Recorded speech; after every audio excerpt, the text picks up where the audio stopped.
Hi everyone, I hope you're doing great. I wanted to go over a few APA style information for you so that you are informed about APA format. Um, for papers, first and foremost, papers need to have a cover page. There does need to be a running head in the top left corner. It should be in all caps. It says running head and then a colon and then a shorter version of your title after that.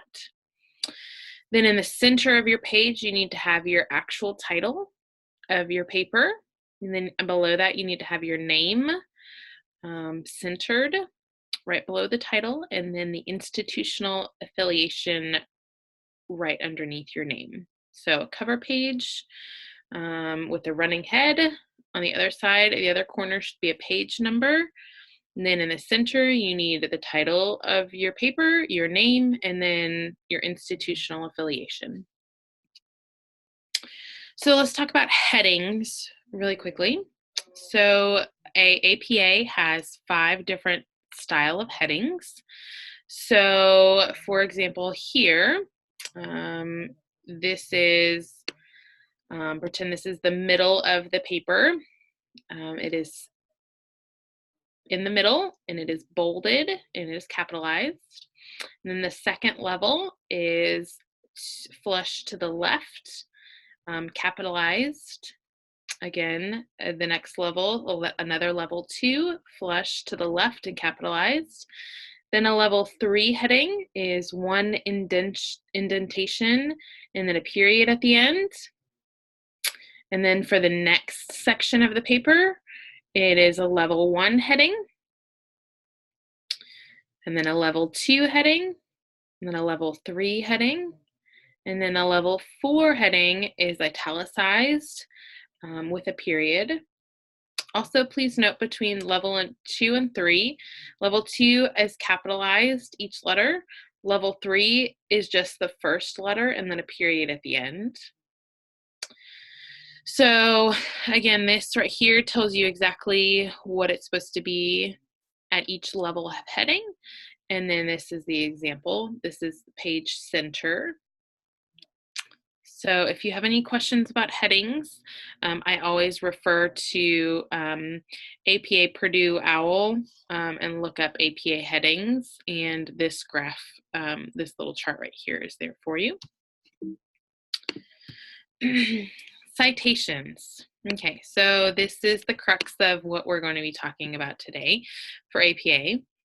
All of your material, words, and ideas that are not your own must be cited.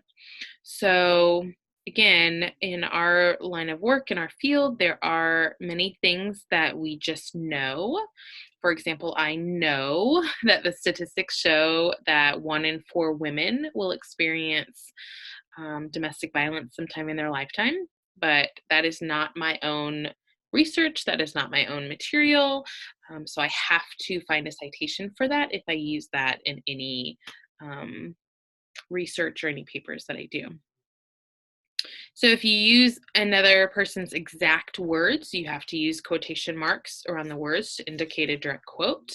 When you paraphrase another words or ideas, that you do not use quotes, but you do cite that person who had the original thought. Not citing another's material, thoughts, words, or ideas is plagiarism. So even if you're paraphrasing, using your own words, but talking about someone else's ideas, you need to have a citation for that. So direct quotes, anytime there is a direct quote, you need to have a page number. So it should look like this. You have the sentence right here, no period, and then you have the author, the year, P period, the page number. You close, and then you have the period at the end. So that's how you do a direct quote. If you partially quote something, genealogy is constructed through quote, the same format, no period here, but you have a parentheses, the author, the year, page, and then a period at the end. So block quoting is an APA format, constitutes 40 words or more. So if you have a quote that is 40 words or more long, it should be indented. Every line needs to be indented, and you include the citation at the end. Do not use quotation marks around it, even though it's a direct quote. The indenting it in indicates that it's a direct quote. These should be used very sparingly. So in any papers, certainly for my classes, you do not need to be doing any quotes that are 40 or more words. You need to be paraphrasing some of that work. So most of your citations should be in the form of a paraphrase. Quotes should be reserved for exemplary statements that cannot be stated in other ways or that truly drive home a point. Paraphrasing takes the idea and words of another person and puts your own voice and words while maintaining the central idea. So again, you're still using that same person's idea, you're just turning it into your own words. So that still needs a citation for that person. APA style, every time you paraphrase, you do have to cite. It is possible to have every sentence in the paragraph be cited, and that is perfectly fine. If it is not your idea, not your words, cite it. Do not steal other people's work. So here are some examples of paraphrasing. So you put the author and then the year, wrote that power is about more repression because power must be more than negative force. So that is when you talk about the author in the beginning, and then you cite, you in quote in parentheses say the year. And then here's another example. Power must be balanced with tolerance, punishment, and repression. Again, author and year at the end. Here's an example of using citation at the beginning of a sentence, in the sentence, and then using a citation in parentheses at the end. So there's some really important things to do with papers. Proofread, proofread, proofread. I cannot tell you how many times just little things are not proofread. Cite. That's going to be a huge component of your papers. Paraphrase rather than using direct quotes. Use spell check.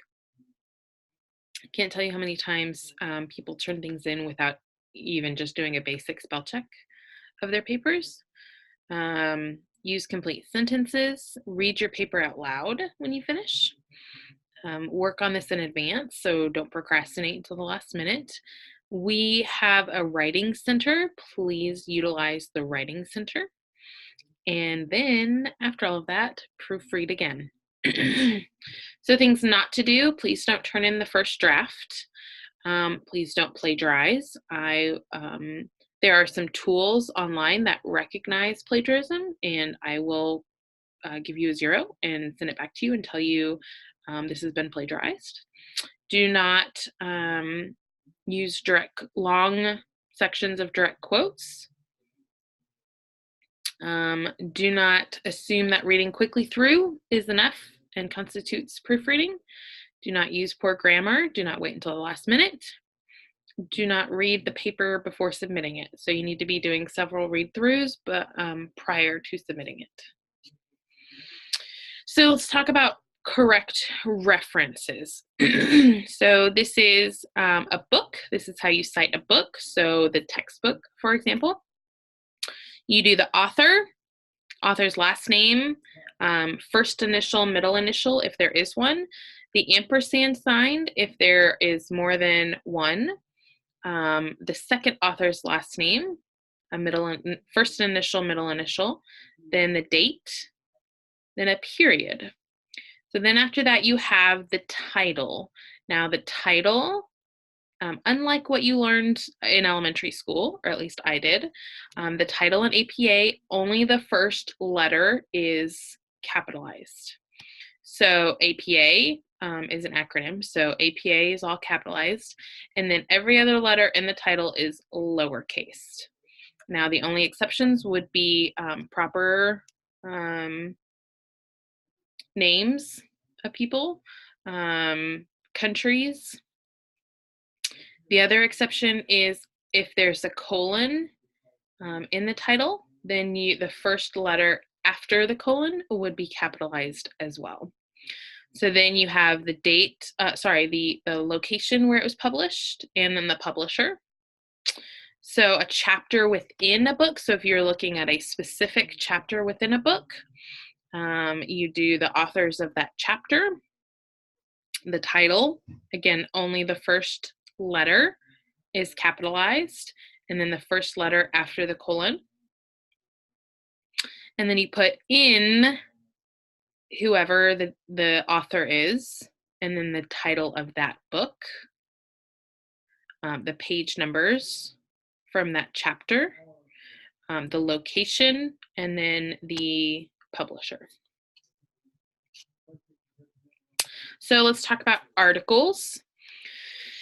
Similar to books, an article will have the author's last name, author's first initial, middle initial, the date, a period. Then you'll have the article title, not italicized this time, and the first letter is capitalized, only the first letter. And then you have the journal title. Now the journal title is italicized, and every letter, every first letter is capitalized because it is the title of a journal. So the journal is italicized, and each first word is capitalized.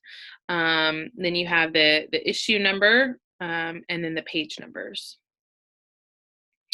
So then there's some differences between article or book in some cases with 3 to 7 authors. So you list all of the authors in the references page. And then you put the date. And then again, the title is not italicized. The first letter after the colon is capitalized. And then the journal is italicized, and each letter is capitalized. Now, let's say you have an article with more than 7 authors.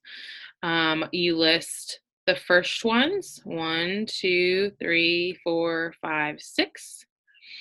And then you do an ellipses in these 3 periods right here.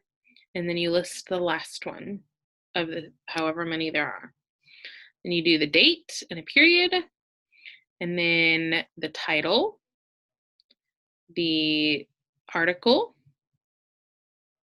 the journal that it's in.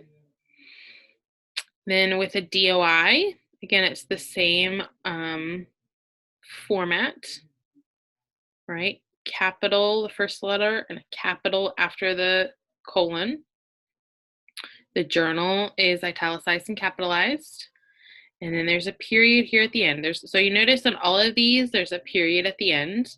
With a DOI, you put a period after the page number, and then you list the DOI right here.